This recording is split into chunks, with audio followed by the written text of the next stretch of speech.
Selamat sore Pak Ruza. Perkenalkan kami dari kelompok AKB akan mempresentasikan hasil UTS kami dengan judul pemilihan partner steel company dengan metode AHP pada Iranian Steel Industry. Untuk anggotanya ada saya sendiri Andreas Herwanto dengan NIM 064 dan juga ada teman saya Afi dengan NIM 092. Untuk latar belakang sendiri yaitu kami menggunakan industri baja dari Iran yang yaitu memiliki peran strategis bagi perekonomian namun menghadapi tantangan volatilitas pasar dan efisiensi operasional. Penelitian ini menggunakan metode AHP untuk mengevaluasi kelincahan atau agility organisasi dalam rantai pasok. 5 kriteria utama yang dievaluasi meliputi manajemen organisasi, desain produk, proses manufaktur, kemitraan, dan juga integrasi sistem informasi.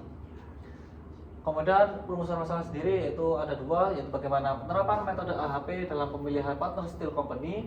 Kemudian yang kedua yaitu apa kriteria dan alternatif yang paling berpengaruh dalam pemilihan partner steel company. Dari latar belakang dan rumusan masalah tersebut, kami merumuskan tujuan penelitian ini yaitu memberikan pemahaman terkait penerapan metode AHP dalam pemilihan partner dalam industri baja. Kemudian ada mengidentifikasi dan menentukan kriteria serta alternatif yang paling berpengaruh dalam proses pengambilan keputusan ini. Dan juga untuk manfaatnya sendiri yaitu membantu perusahaan industri baja dalam menyusun strategi pemilihan partner yang lebih terstruktur dan rasional berdasarkan prioritas kriteria yang relevan dan juga menjadi acuan bagi pengambilan keputusan di sektor industri lain yang menghadapi pemilihan partner bisnis. Dan yang terakhir menambahkan referensi akademik terkait pemanfaatan metode AHP dalam konteks manajemen bisnis dan pemilihan partner yang strategis. Kemudian akan masuk ke dalam pengertian MCDM. MCDM yaitu atau bisa disebut multi criteria decision making, yaitu sistem pendukung keputusan di mana sebuah metode yang pertama kali dikemukakan oleh Michael Scott Morton pada tahun 1971. MCDM sendiri merupakan suatu metode yang mengambil keputusan untuk menetapkan alternatif terbaik dari jumlah alternatif berdasarkan beberapa kriteria tertentu. MCDM merupakan cabang dari riset operasi yang berhubungan dengan pengambilan keputusan dengan adanya beberapa kriteria yang saling bertentangan atau saling bersaing.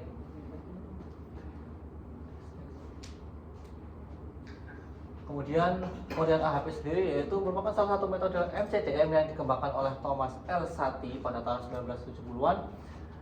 Metode ini banyak digunakan karena kemampuannya dalam memadukan aspek kualitatif dan kuantitatif dalam proses pengambilan keputusan yang kompleks.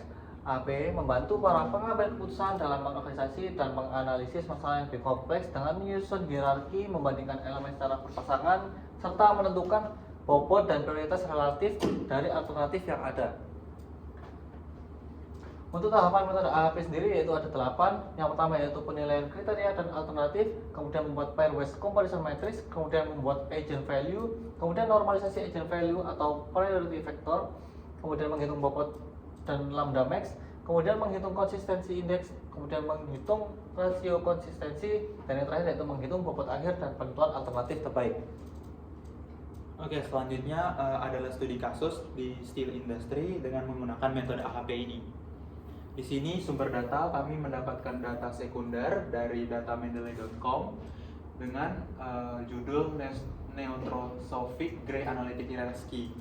Di sini pada data ini terdapat 4 alternatif yaitu SC1, SC2 sampai SC4. Kemudian untuk kriterianya sendiri terdapat 5 kriteria yaitu C1 dengan Organization Management Agility, C2 dengan Product Design Agility, C3 dengan Manufacturing Process Agility, C4 dengan Partnership Formation Capability, dan C5 Integration of Information System. Kemudian akan masuk ke bagian pairwise composition, di mana dia itu mengubah variabel menjadi skala dari 1 sampai 9 menggunakan Satie scale. Kemudian setelah itu menotalkan kolom, menjumlahkan kolom, yang dimana nanti dari kolom dan baris itu akan digunakan sebagai pembilang, kemudian yang total tadi digunakan sebagai penyebut.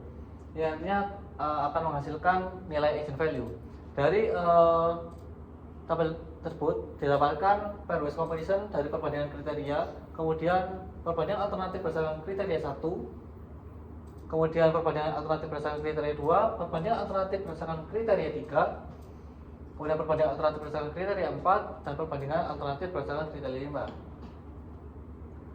Kemudian action value merupakan hasil yang tadi digunakan, yaitu dapatkan hasil yang seperti berikut dengan agent value dari tabel 4.1, kemudian tabel agent value dari tabel 4.2, kemudian tabel agent value dari tabel 4.3, kemudian agent value dari tabel 4.4, kemudian agent value dari tabel 4.5, dan agent value dari tabel 4.6.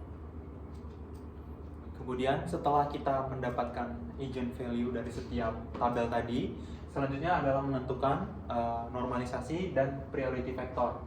Di sini dapat dilihat untuk setiap kriterianya, setelah perhitungan selesai didapatkan priority factor seperti yang didapat pada tabel tersebut. Pada tabel ini dapat dilihat bahwa C3 atau kriteria ketiga memiliki nilai priority factor terbesar, yang artinya C3 merupakan kriteria yang paling optimal dalam pemilihan partnership ini.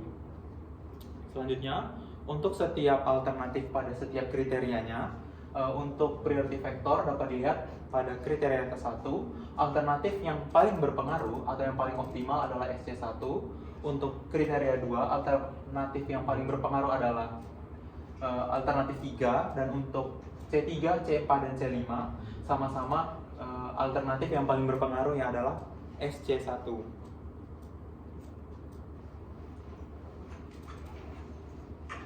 Selanjutnya, setelah menentukan priority factor, kita akan menghitung lambda maksimum, konsistensi indeks, dan rasio konsistensi dengan rumus sebagai berikut.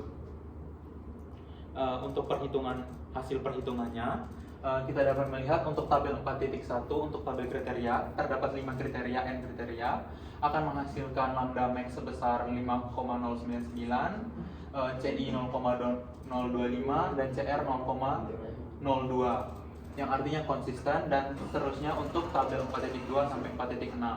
Di sini dapat disimpulkan untuk nilai CR yang kurang dari sama dengan 0,1, artinya tabel tersebut sudah konsisten dan dapat digunakan untuk pemilihan partnership ini. Namun dapat kita lihat pada tabel 4.4 nilainya melebihi 0,1, yaitu 0,10059, dan itu tidak konsisten. Namun perbedaan dengan batas konsistensinya cukup tipis, cuma sekitar 0,059, sehingga di sini kami mengasumsikan bahwa tabel 4.4 sudah konsisten. Oke, mungkin untuk konsistensi ini akan dilihat pada Excel berikut.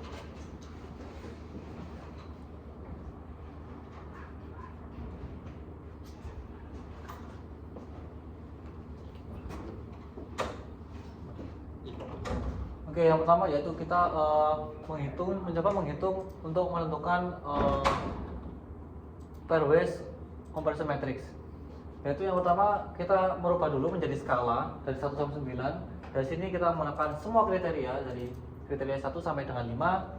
Setelah itu setelah kita menentukan, kita jumlahkan semuanya totalnya, yaitu dengan total yang kolom pertama yaitu 4,08. Kemudian yang kedua, kolom kedua yaitu 5,75, dan seterusnya. Kemudian nilai tersebut akan digunakan untuk membagi dari kolom pertama baris pertama, kemudian kolom pertama baris kedua, kolom pertama baris ketiga, dan seterusnya. Begitu juga untuk kolom kedua dan seterusnya. Setelah itu, setelah kita membagi bilangan tadi, akan ditemukan agent value sebesar 0,245, 0,38, 0,24, dan seterusnya. Hal itu akan digunakan untuk menghitung priority factor. Nah, setelah mendapat agent value dari hasil pembagian nilai setiap sel dengan totalnya tadi, di sini kita akan menghitung priority factor. Priority factor adalah rata-rata dari setiap agent value pada setiap row-nya. Sebagai contoh, pada C1 pada row ini agent value-nya akan dijumlahkan dan dibagi dengan 5 sehingga menghasilkan rata-ratanya sebesar 0,267. Nilai tersebut yang akan dijadikan sebagai priority factor.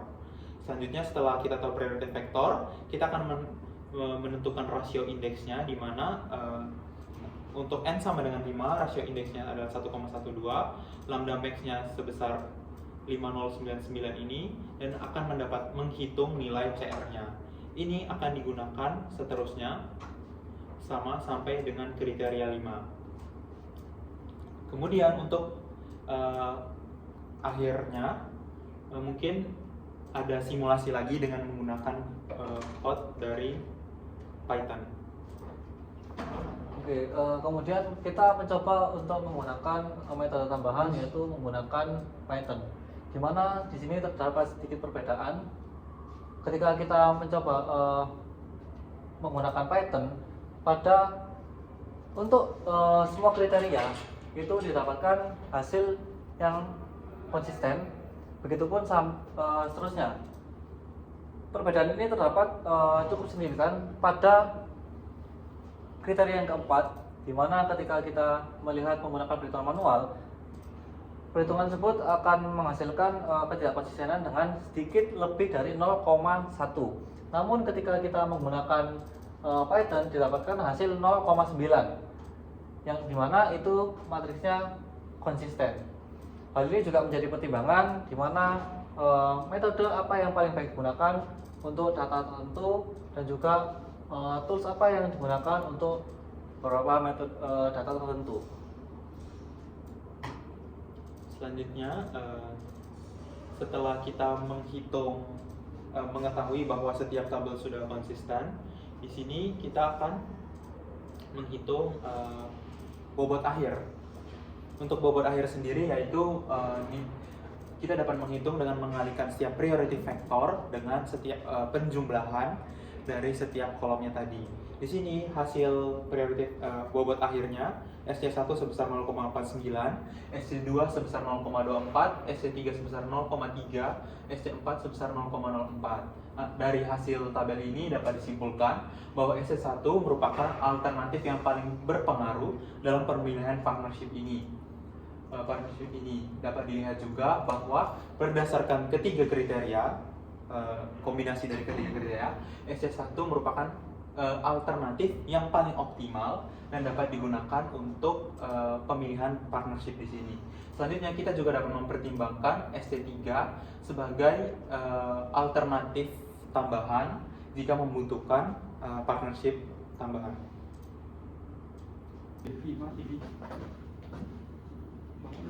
Dari hasil penelitian ini, kami mendapatkan kesimpulan, yaitu penerapan metode AHP dalam pemilihan partner.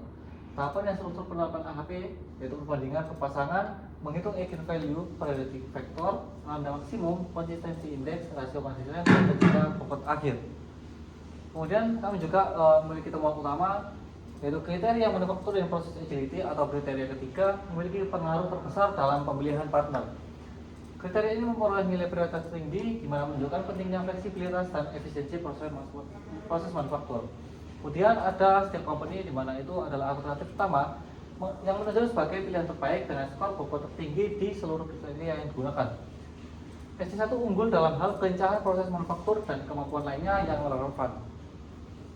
Lalu untuk saran dari penelitian ini, yang pertama dilakukannya evaluasi lanjutan terhadap kriteria dan alternatif. Seperti yang kita tahu, metode EHP sangat bergantung pada penilaian dari para pakar atau para pengambil keputusan. Oleh karena itu, pentingnya untuk selalu mengevaluasi hal-hal ini karena pengambilan keputusan ini sangat bersifat subjektif. Lalu untuk saran yang selanjutnya adalah peningkatan konsistensi penilaian pada matriks perbandingan. Seperti yang kita ketahui tadi, terdapat tabel 4.4 yang sedikit melebihi nilai CR-nya sehingga dia tidak konsisten. Oleh karena itu, disarankan untuk melakukan evaluasi lanjutan atau pengambilan nilai ulang untuk saat di scale-nya pada tabel 4.4. Cukup sekian presentasi dari kami. Mohon maaf bila ada salah kata. Sekian dan terima kasih.